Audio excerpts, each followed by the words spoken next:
Today we're going to be travelling on one of the world's great railway journeys, the Ghan, which makes the 3,000 kilometre trek between Adelaide and Darwin via Australia's Red Centre in 54 hours, so that's 2 nights and 3 days. In today's video, we'll travel the first leg of almost 1,700 kilometres from Adelaide to Alice Springs, leaving around lunchtime and arriving in Alice Springs in about 28 hours. The Ghan is a luxury train with all-inclusive fares that include all your meals and a wide selection of premium wines and other beverages. Although the train makes various stops, mostly to allow freight trains to pass, we won't step off the Ghan until tomorrow morning in Marla in the state's far north. The Ghan is the longest passenger train in the world. Today's train has 35 carriages hauled by 2 locomotives and is 876 metres long. So long that it doesn't fit into one platform in Adelaide, so is spread across 2. Here's my cabin in day mode. I'll give you a proper tour later. There's only sleeper compartments on the Ghan. You cannot sit up. These carriages are being shunted out of the platform to the front of the train, ready for departure. Today's train has just under 200 passengers, which is fewer than normal, to allow for reduced capacity in the dining and lounge cars because of physical distancing requirements. Before the pandemic, each Ghan departure would typically have around 300 passengers. There are 42 crew on board, including 6 chefs and 2 technicians. Well, it's time to make tracks. Sorry, I couldn't help myself. There are 2 classes of travel on the Ghan. Gold service, which is what most people travel in, and Platinum service, which includes a double or twin bed rather than upper and lower berths.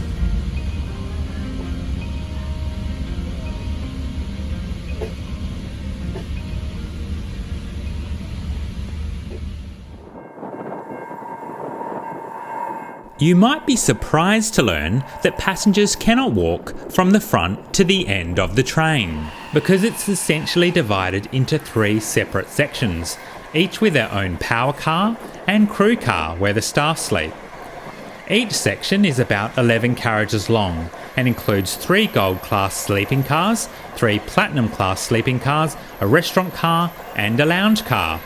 Originally known as the Afghan Express, the Ghan takes its name from the Afghan camel drivers, called cameleers, who arrived in Australia in the 1860s and helped open up Australia's remote interior. The town of Snowtown, which is in the next few minutes, if you look to the right hand side of the train, you'll see one of the turbine blades mounted in the main street. The story behind that is it fell off the back of a truck. And instead of trying to repair it, they decided to mount it. 45 minutes after departure, it's time for lunch. I went for the grilled limestone coast beef eye fillet, followed by a chocolate and mandarin layered mousse with raspberry sorbet for dessert.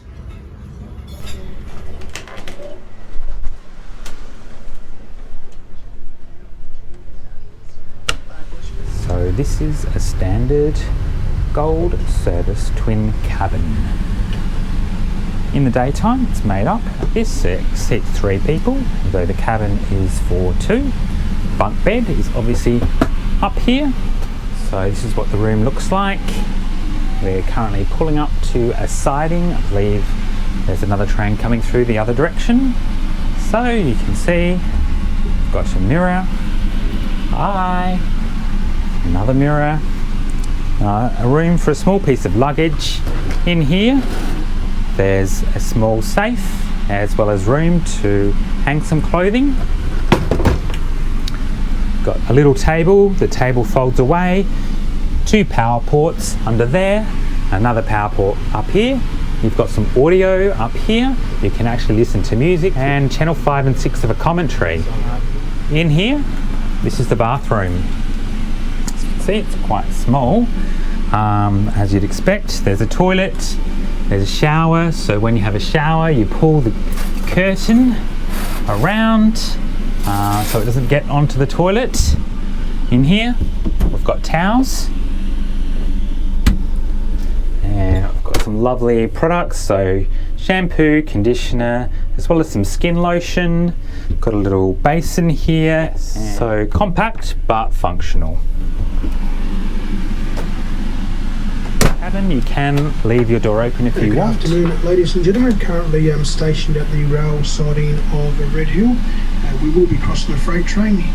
If you look to the left-hand side of the train, very shortly a freight train will come through this section. With the window, you can raise and lower the blind. There's the passing freight train. There's also some reading lamps, just like that. There's a button to call the staff.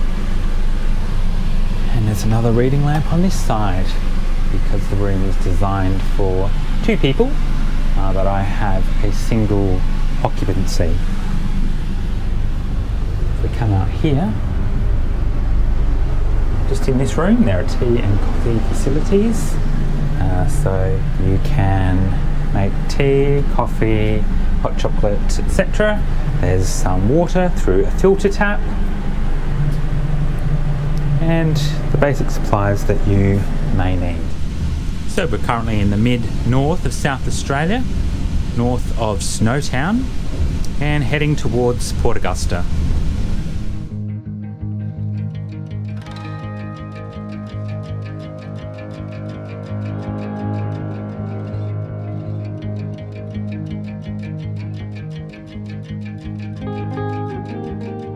I'll just quickly show you what you get in your cabin. So each twin cabin has 2 bottles of water, some little hand sanitizers, and also, because of COVID-19 of course, alcohol wipes in a little pack, so it's quite useful. You also get a journey companion, a little guide to the trip, a little booklet on off-train excursions, which is more relevant if you're going all the way to Darwin, which these off-train excursions, most of them are included with the trip, but I'm getting off in Alice Springs. And you also get allocated specific times for your dining. So there's a lounge car which you can go to at any time, provided there's not too many people in there. So your lunch, dinner and breakfast are all allocated by the staff. We're now slowly moving north, and we're about to reach the point where the train line diverges. So there's a line that heads north to Port Augusta, and there's a line that heads east towards Broken Hill, and eventually over the Blue Mountains to Sydney. And that point where you can go either way is here in Crystal Brook.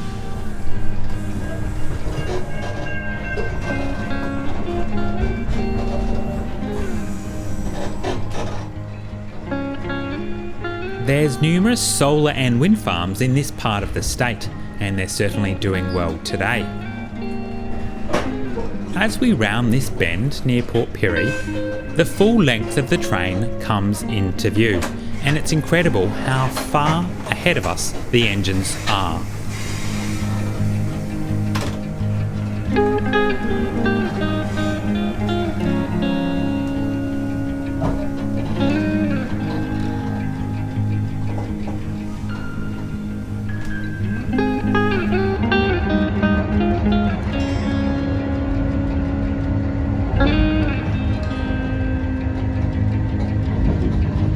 The scenery gradually changes as we head north towards the Flinders Ranges and see the waters of the Upper Spencer Gulf on approach to Port Augusta.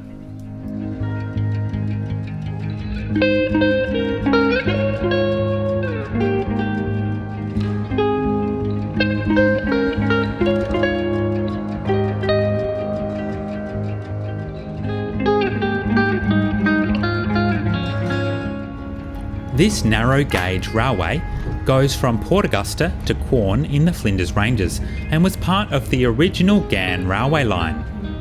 It's now a heritage railway, the Pitchy Ritchie.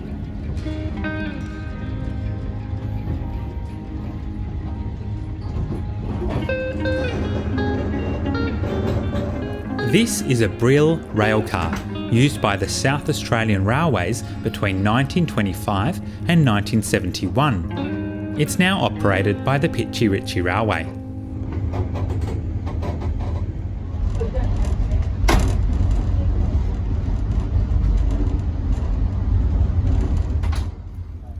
Port Augusta was once a major railway town. It was the hub for the Trans-Australian Railway, linking Perth with the eastern seaboard, as well as being a key point on the old Ghan line to Oodnadatta, which was later extended to Alice Springs. Sadly, there are no regular passenger trains serving Port Augusta today, other than heritage services. However, it retains a major yard for freight services.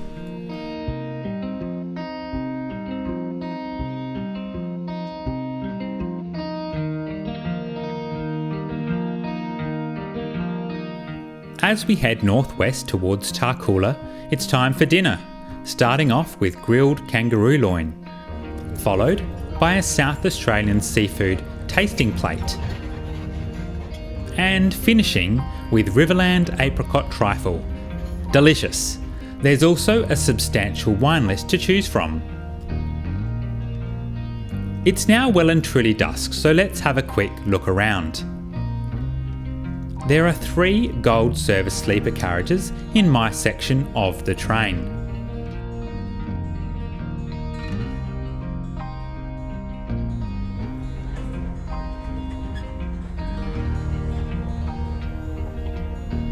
This is the Outback Explorer Lounge.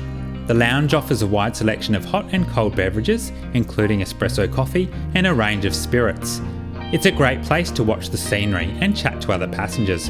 You can also buy merchandise. So, after your meal, the cabin attendant makes up your room and turns it into a bed, which folds down. Obviously, there's normally a bunk bed as well if you are sharing a cabin, but because I'm on my own, I have the single bed, just like this, and you get complimentary chocolate. There's obviously stairs for when the bunk bed is in use. So looks very comfortable. There's time to enjoy some final views as the sun sets and we head west towards Tarcoola, where the train will leave the Transcontinental Railway and head north for Alice Springs.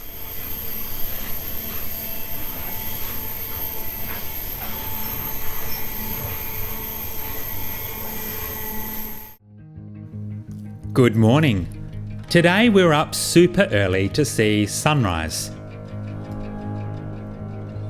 This is the Platinum Club car, which is both a restaurant and a lounge car, accessible only to passengers travelling in Platinum service. But we get a quick look through as we head to one of the doors that's been opened so that we can get off the train here in Marla. There's no platform, so we need to make our way down the steps.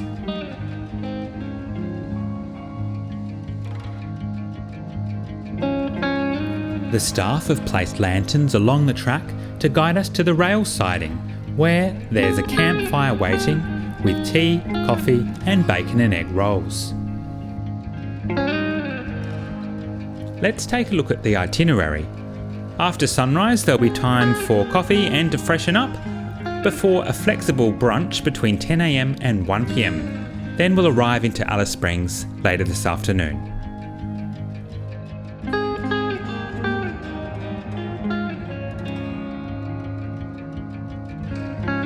Time to get back on board, and I wanted to give you a quick view of the Queen Adelaide restaurant, where meals are served to gold service passengers. We're currently just south of the border with the Northern Territory, so we'll be entering the Northern Territory very shortly. The train stopped at 6 a.m. for sunrise at Marla, and now we're continuing our journey. We're travelling rather slowly, about 40 kilometres an hour, because of the condition of the track, which isn't great, but that's factored into the timetable. Talk about, I guess, track conditions. I've spoken to a few other passengers this morning, and I think a lot of people struggled to sleep because of the track conditions. So when the train was moving, there was a lot of movement and jolting and noise, so it was actually quite difficult to sleep. My sleep was certainly intermittent, but you know, it's part of the experience, so I'm not going to complain too much. They do give you a little kit when they do the turn down service, which includes some eye shades, and also some hearing plugs so you can quiet the noise. The air conditioning of the train, you might be able to hear it now, is quite loud. Don't expect to use your mobile phone out here. There is very limited reception north of Port Augusta, and there's no Wi-Fi on the train. But honestly, it's great just to escape all that and relax. This is the Iron Man sculpture, built by railway workers to mark the millionth concrete sleeper laid during the construction of the track from Tarcoola to Alice Springs. And before we know it, it's time for brunch. I went for grilled halloumi with avocado and kale, followed by wild berries with yogurt, and finished with an Australian sparkling wine. The Finke River is believed to be the oldest riverbed in the world.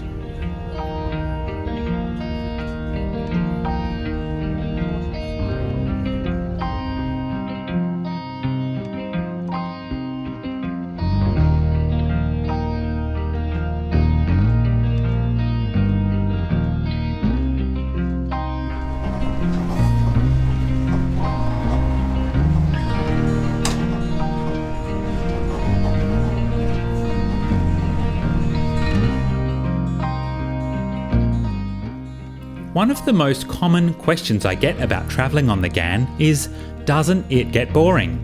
The answer is no, not at all. Aside from the gradually changing view out of the window, you spend a lot of your time dining or sitting in the lounge car where you can chat to other guests, read a book, or end up in a game of cards with other passengers, as I did.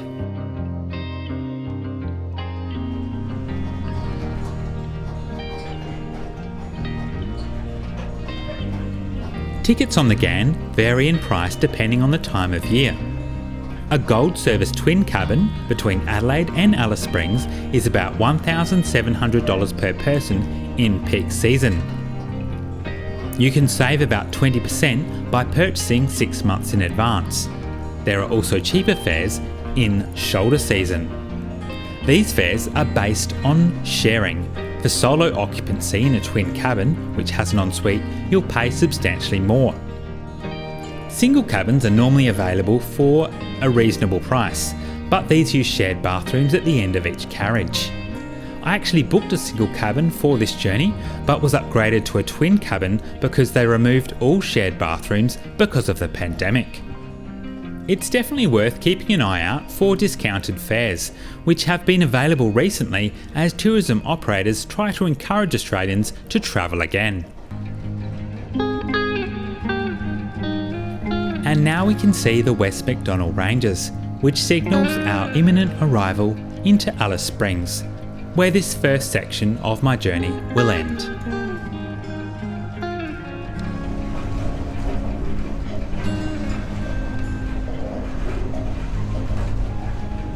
I'm hopping off here to spend a week seeing some local attractions.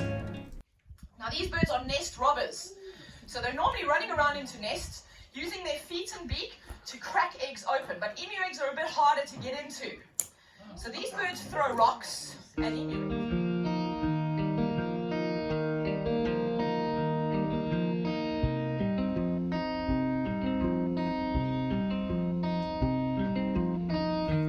Be sure to subscribe so you don't miss part 2 of this journey, when we hop back aboard the Ghan for the trip to Darwin, including a visit to the stunning Catherine Gorge. As we head back down here, I'm not really going to say too much, just let you guys sit back and enjoy the gorge for what it is. If you enjoyed this video, don't forget to smash the like button. See you soon.